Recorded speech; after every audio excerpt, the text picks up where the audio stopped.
अस्सलाम वालेकुम नाज़रीन, वेलकम टू रोशन पाकिस्तान। मैं हूं आपकी मेज़बान तैयबा सत्तार और मैं हूं आपके साथ उमर इम्तियाज। तैयबा, रात को गैदरिंग में मैं गया हुआ था और काफ़ी एसओपीज़ का ख्याल रखना पड़ रहा था। तो मैं सोच रहा था कि यार ये किस तरह का मौसम आ गया है, किस तरह का माहौल आ गया है कि हम लोग जो है वो घूमते थे, आज़ाद होकर घूमते थे। किसी ने नहीं सोचा था कि 2 साल पहले कोरोना आएगा और हमारी ज़िंदगियाँ इस हद तक जो है वो मफलूज बदल होकर रह जाएंगी। जाएंगी। बिल्कुल, मैं भी अभी हमारी फैमिली में एक फंक्शन था और हम लोग शाम में मतलब जाएंगे वहाँ पे, और बेसिकली मेरे नेफ्यू की बर्थडे है। तो जब मेरी सिस्टर ने बताया कि बड़े लिमिटेड से लोग हैं, तो मैं एकदम हैरत में पड़ गई कि हम लोगों की फैमिली में ऐसा ही होता था मोस्टली कि बहुत ज़्यादा लोगों की गैदरिंग होती थी, लेकिन अब बहुत ज़्यादा लिमिटेड कर दिया है। बेसिक वजह जो है वो कोविड है। कोविड की वजह से जो है उन्होंने बहुत से लिमिटेड लोगों को बुलाया है ताकि जो है वो प्रॉपर हम एसओपीज पर फॉलो कर सकें ना। हो यही रहा है 2019 के बाद से। पहले शादी हॉल्स बंद कर दिए, उसके बाद पार्क्स बंद कर दिए, सिनेमा हॉल्स बंद हो गए, तो एक्टिविटीज़ जो है वो लिमिटेड हो गई थी। लेकिन अब खुशी की बात ये है कि आहिस्ता आहिस्ता से जो है वो सब चीज़ें खुलती जा रही हैं। पहले फर्स्ट वेव आई, सेकंड वेव आई, थर्ड वेव भी अब खत्म होती जा रही है और केसेस की शरह में भी जो है वो काफी कमी आई है। बिल्कुल, है। इस्लामाबाद में जो है वो सिर्फ 1% जो है वो केसेस रिपोर्ट हुए हैं और ये बड़ी एक पॉजिटिव चीज है, पॉजिटिव बात है, खुशाइंद बात है। और मुसलमानों के लिए एक सबसे बड़ी खबर ये है कि इस साल हज हो रहा है। आज़मीन हज जो है वो हज का फरीज़ा माशाल्लाह, ये बहुत अच्छी खबर है पूरे मुस्लिम ममालिक के लिए जो है कि हज इस साल अदा होगा। लेकिन सिर्फ जो सऊदी अरब के मुकामी लोग हैं वो हज कर सकेंगे। इसके अलावा जो लोग जो दूसरे मुल्कों से वहाँ पे गए हैं, जो वहाँ रहाइश पजीर हैं, वो वहाँ हज कर सकेंगे। बहुत लिमिटेड लोग हैं जो गैर मुल्की लोग सऊदी अरब में रह रहे हैं, सिर्फ वो हज कर सकेंगे। 60,000 की कैपेसिटी उन्होंने बताई है और उम्र का भी तयन कर दिया है। 18 साल से 65 साल के जो लोग हैं वो हज अदा कर सकते हैं। और इसके साथ साथ जिन्होंने वैक्सीनेशन लगवाई है और इनकी पहले प्रॉपर टेस्ट किया जाएगा, जिनके टेस्ट नेगेटिव आएंगे वो ही हज कर सकेंगे। और वैक्सीन लगवाना जरूरी है, ये भी चेक किया जाएगा वहां पर कि जिन लोगों ने वैक्सीन लगवाई हुई है उनको जो है वो सिर्फ हज करने की इजाजत दी जाएगी। तैयबा, कितना पुरअमन मजहब है इस्लाम, और लेकिन फिर भी जो है वो हमने देखा है कि मगरबी ममालिक जो है वो ऑन नहीं करते हैं मुस्लिम्स को, और इस्लामोफोबिया को भी आपने एक्सट्रीमिस्ट समझते हैं मुसलमानों को कि जी बड़ी एक इंतहा पसंद कौम है और हर चीज में बड़ी इंतहा पसंदी के साथ ये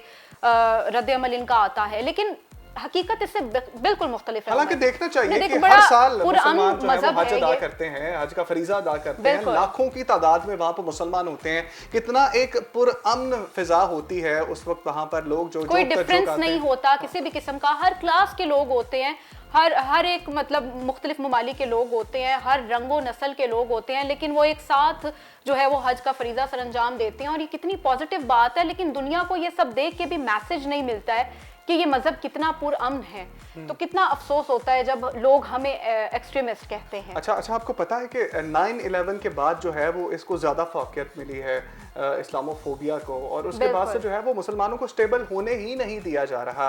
जिस भी नहज पर बात होती है तो वो इस्लामोफोबिया को आगे लेकर आया जाता है उनकी जानिब से। रिसेंटली आपने देखा कनाडा में एक शख्स ने एक ही खानदान के 5 लोगों पर गाड़ी चढ़ा दी थी।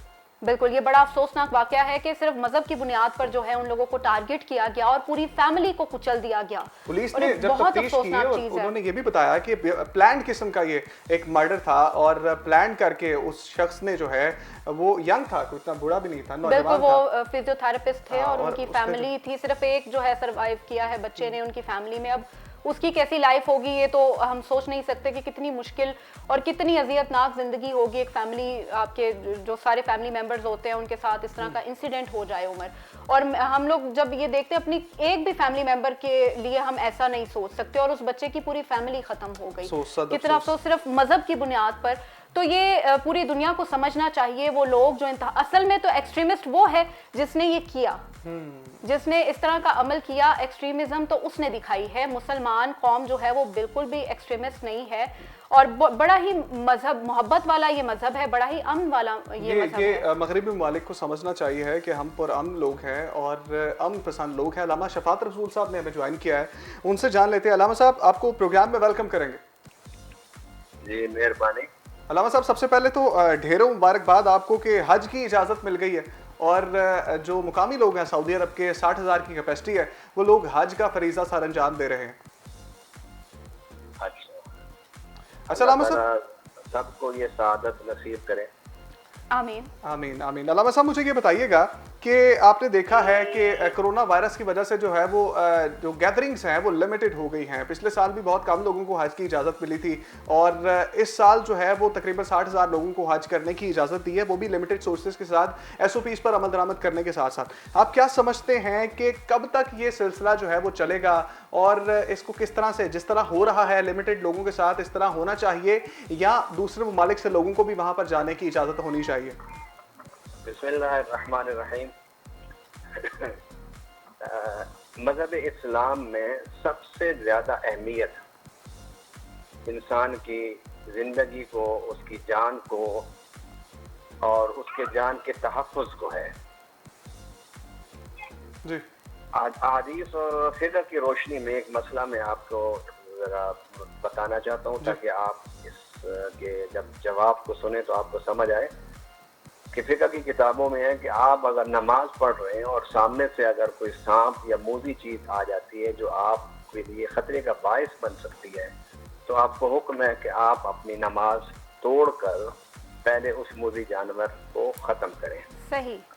इसी तरह हदीस और मैं फ़िक़्ह का निचोड़ और खुलासा बता रहा हूँ कि अगर आपको भूख लगी हुई है और नमाज का वक्त हो तो पहले कौन सा काम करना चाहिए? आपको नमाज पढ़नी चाहिए या खाना खाना चाहिए?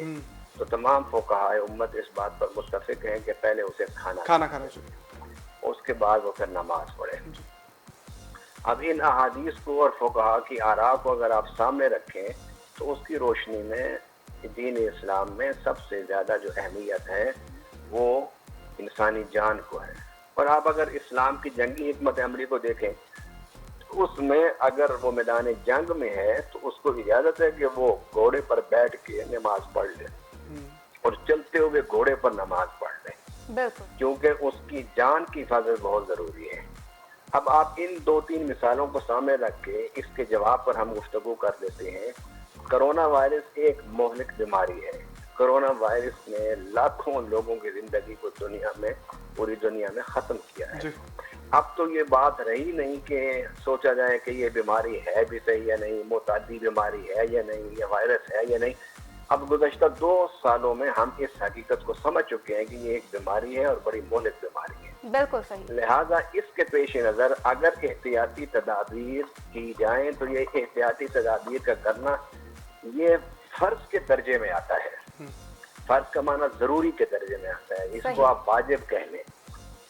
अल्लाह ताला ने जिहाद तक के करने के मामले में भी बड़ी एहतियात और बड़ी तदबीर की हुक्म दी है। इसी तरीके से इबादत की अदायगी में भी अल्लाह ताला ने बड़ी एहतियात की और बड़ी तदबीर का हमें हुक्म दिया है। मैं तो कहता हूँ कि अगर हुकूमत सऊदी अरब ने इस किस्म का कोई ऐलान किया है कि लिमिटेड हज होगा और SOPs के साथ होगा, इंसानी जान की हिफाजत की पूरी तदाबीर के साथ होगा, तो इसकी सताइश करनी चाहिए, इसकी तहसीन करनी चाहिए। इसलिए कि नबी पाक सल्लल्लाहु अलैहि वसल्लम ने जब हज्जतुल विदा का खुतबा दिया था तो आपने फतह मक्का पर भी फरमाया था कि ए काबा, जितनी तेरी इज्जत और नामूस और अजमत है इसी तरह एक इंसान की जान की भी कदर कीमत है, उसकी इज्जत और नामूस की भी वही कदर कीमत है। लिहाजा इस्लाम को समझने के लिए और उसकी इबादत को समझने के लिए इस्लाम की जो बुनियादी थ्योरी है, इस्लाम का जो बुनियादी मजहबी फ़लसफ़ा है, उसको समझना बहुत ज़रूरी है। और वो ये है कि उसमें सबसे ज़्यादा इंसान की जान को और उसकी हिफाजत को और उसकी अज़मत को अल्लाह ताला ने मुक़द्दम रखा है। लिहाजा हुकूमत सऊदिया अगर ये महसूस करती है कि यहाँ इंसानी जानों की हिफाजत के साथ फरीज़ा हज अदा करने का क्या तरीका होगा, तो जो वो तरीका वज़ा करें, हमें उस तरीके को फॉलो करना चाहिए। क्योंकि इस्लाम ये हमें बताता है कि आप रियासत के अहकामात को तस्लीम करो अगर वो अहकामात जो हैं बुनियादी इंसानी हुकूक से ना टकराए, उन बुनियादी अहकामात में शिरक न हो, उन बुनियादी अहकामात में इहानत अंबिया और रसूल न हो, दूसरों की जान का ज़िया न हो, तो फिर जो भी रियासत कानून बनाती है आपको उस रियासत पर अमल करना होगा। और वो पाकिस्तानी रियासत हो या बाहर के दीगर दुनिया की रियासतें हों, हम जिस भी रियासत में जाएं, हमें उस रियासत के बुनियादी जो कवानीन हैं उनको फॉलो जी। करना होगा। अलामा साहब लाइन पे ही रहिएगा।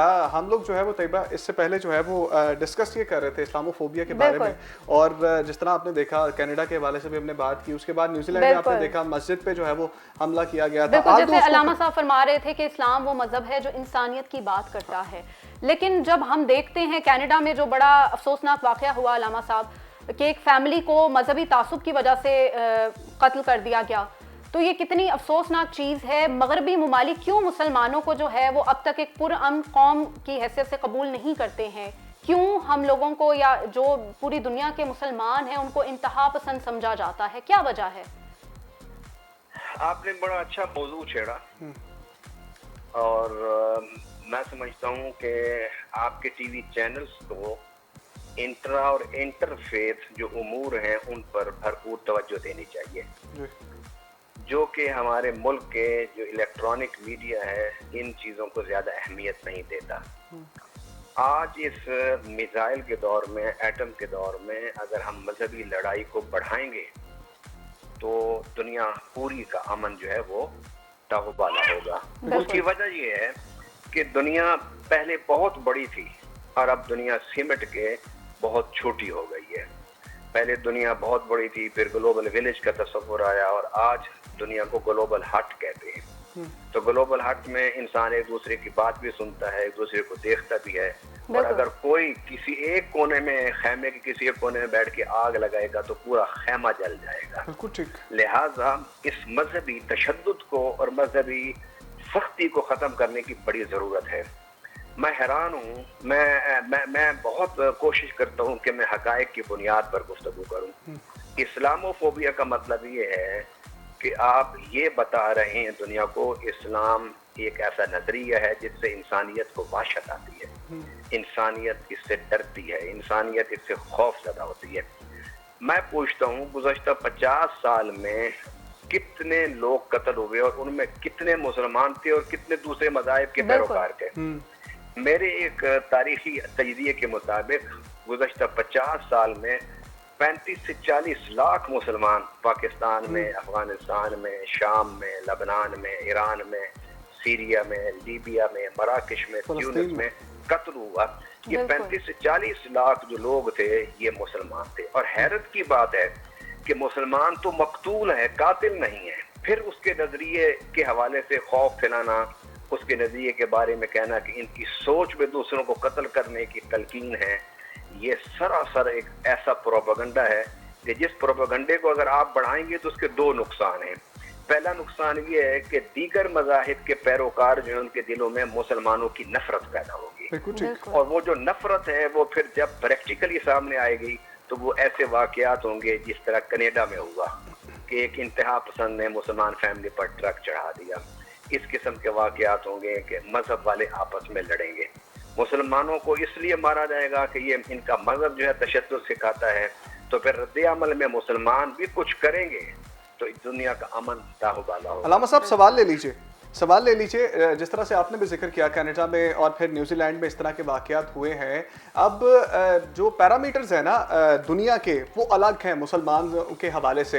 होता ये है कि अगर ये जो वाकया है ये किसी मुसलमान ने किया होता तो इस वक्त जो है वो उसको करार वाकई सज़ा मिल गई होती, और जो है वो ये मामला UNO में भी चला गया होता, और बहुत से दूसरे ममालिक मिलजुल कर जो है वो उसको उस मुस्लिम ममालिक के खिलाफ जो है वो प्रोपेगेंडा करने में मसरूफ हो जाते।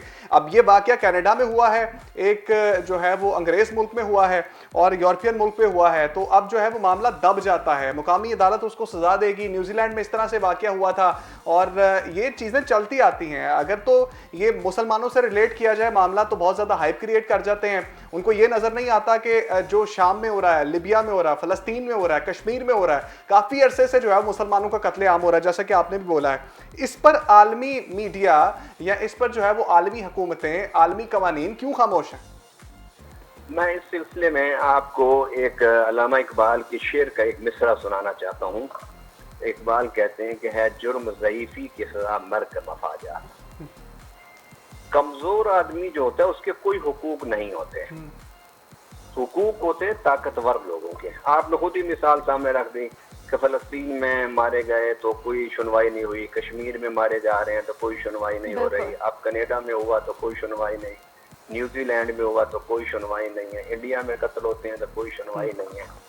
सवाल ये है कि ऐसा क्यों होता है? सोचना तो ये है ना, आलमी ज़मीर, आलमी मीडिया के बेज़मीर होने का तो फतवा आपने दे दिया, लेकिन क्या वजह क्या है कि हम मुसलमान बर्मा में कत्ल होते हैं तब आलमी मीडिया खामोश होता है? उसकी वजह ये है कि हम कमज़ोर कौम हैं, हम नातवा कौम हैं, हम मफलूकुल हाल कौम हैं, हमारी मईशत नहीं है, हमारे यहाँ इल्म नहीं है, तालीम नहीं है, साइंस नहीं है, टेक्नोलॉजी नहीं है। सवाल ये है कि मीडिया से तो आप जितना मर्जी गिला और शिकवा कर लें और हम लोग सड़कों पर निकल के जितना मर्जी एहतजाज कर लें, लेकिन याद रखिए इस हकीकत को कि शिकवा कमजोर लोग करते हैं, एहतजाज भी कमजोर लोग करते हैं। और जो ताकतवर कौमें होती हैं वो ना शिकवा करती हैं, ना वो एतराज करती हैं, ना वो एहतजाज, वो फैसले करती हैं। 70 साल पाकिस्तान को बने हुआ कश्मीर का मसला लटका हुआ है, फलस्तीन का मसला है। बर्मा के मुसलमानों को गाजर और मूली की तरह जब चाहते हैं वो उसका काटना शुरू कर देते हैं। कितना खूबसूरत मुल्क सीरिया था, उसको खंडरात बना दिया। कितना खूबसूरत मुल्क था, रोशनियों का मुल्क था बगदाद और इराक, उसको खंडरात बना दिया। लबनान को तबाह बर्बाद कर दिया। यमन उजड़ कर रह गया, वहाँ बेचारे बच्चे बिलप रहे हैं, उनको पैनाडॉल और डिस्पनीन देने वाला कोई नहीं है वहाँ पर। ये हालत, इसकी वजह, इस पर भी आप जरा गौर करें, इस पर भी आप गौर करें कि हमें इस मजलूमियत की हालत से किस तरह हम बाहर आ सकते हैं। उसके बाहर आने के लिए ज़रूरी है कि हमें ताकतवर होना चाहिए, हमें ताकत हासिल करनी। बहुत शुक्रिया। अल्लामा शफात रसूल साहब हमारे साथ लाइन पे मौजूद थे। वो भी यही कह रहे थे कि मुसलमानों पर जो है वो सारी दुनिया में जुल्म होता है और कोई सुनवाई नहीं होती और उनको हाईलाइट नहीं किया जाता है। आपने बिल्कुल सही बात की थी कि इतने सारे जो मुस्लिम ममालिक हैं उनमें जो कत्ले आम हो रहा है मुसलमानों का, उसको दहशतगर्दी नहीं कहा जाता, लेकिन जब कोई एक मुसलमान कुछ करता है तो पूरी कौम को एक्सट्रीमिस्ट, इंतहा पसंद और दहशतगर्द करार दे दिया जाता है। हम उम्मीद करते हैं कि इस पर जो है वो बात की जाए, आलमी मौक़िफ़ भी जो है वो इसका सामने आए। लेकिन फिल वक्त जो है वो PSL पे थोड़ी सी बात कर लेते हैं। लाहौर कलंदर्स जो है वो काफ़ी अच्छा परफॉर्म कर रही है और एक काफ़ी उनकी बॉलिंग लाइन भी जो है वो काफ़ी स्ट्रॉन्ग हो गई है। अबू धाबी में जो है वो छाए हुए हैं लाहौर कलंदर्स की टीम। बिल्कुल, और मुझे तो लगता है इस दफा उमर के लाहौर कलंदर्स जीत जाएंगे। अभी तक सिर्फ जो है वो जितना सपोर्ट कर रही हूँ ना मैं लाहौर कलंदर्स को, मुझे लगता है कि आपको लगता है कि आपकी वजह से जो है वो लाहौर कलंदर्स, हाँ, हमेशा अच्छा और पॉजिटिव सोचना चाहिए ना। इसके साथ साथ जो पिछले जो PSL में टीम्स थी, मतलब कि मुल्तान सुल्तान्स की टीम थी, कोयटा ग्लैडिएटर्स की टीम थी, कदरे जो है वो बिलो द एवरेज परफॉर्म कर रही हैं, कोई मैच नहीं जीत रही हैं और ठीक तरीके से परफॉर्म नहीं कर रही। और जो पिछले टूर्नामेंट्स में, पिछले 5 सीजन में बिलो द एवरेज टीम्स थी वो अबव द एवरेज हो गई हैं। बिल्कुल ऐसे लाहौर कलंदर्स जो है वो तो बड़ी एक वीक टीम समझा जाता था कि कराची किंग्स भी कलंदर्स जो है वो हमेशा हार जाते हैं, लेकिन इस दफा ऐसा हो रहा है कि जी वो जीतने जा रहे हैं। Top of the table Lahore Qalandars, Karachi Kings, Peshawar Zalmi और इस्लामाबाद यूनाइटेड है। वाह, अच्छा, उम्मीद करते हैं कि जो लाहौर कलंदर्स है ना वो इस दफा जीतेंगे।